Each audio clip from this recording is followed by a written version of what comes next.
আজকে হয়েছে কি ভাই, এলা শুনবেন, এলা হনেন আপনারা কি হয়েছে আমি এলা খুইলা কই।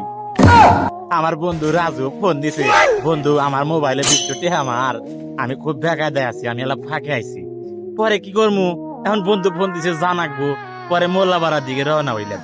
মোল্লাপাড়া হাঁটতে হাঁটতে ছায়া ভ্যাকসেল উঠেছে কইরা 20 বন্ধুকে মারছি। মারার সময় আসার সময় কি রাস্তার মধ্যে কি দেখি 500 পড়ে রয়েছে ভাই। হাই রে আমি খুশি ভাই, খুশিতে তো আমি আত্মহারা। যে অভাবে রয়েছি 500 পাইছি, কাম গেছে। 4 লিটার তেল তুলমু, তুইলা ঘুরমিনি খুব মতো বুঝছেন। পরে বললেন যে 4 লিটার তেল 500 পাইছি, 500 হজম করা যাবে না, তারই তো হিনে মিলে আমি একবারে জিনিস তাহলে কি বা হয়।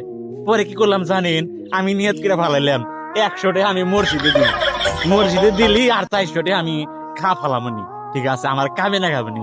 পরে আমি যখন টেরে আমার হাত দিছি ভাই তাইসে, এখন দেখি ওই 500 আমারই আছিল ভাই। এখন আর কি করবো কোন, আমি তো নিয়ত করে ভালাইছি যে 500 মধ্যে থেকে আমি 100 দিয়ে মরলো মসজিদে।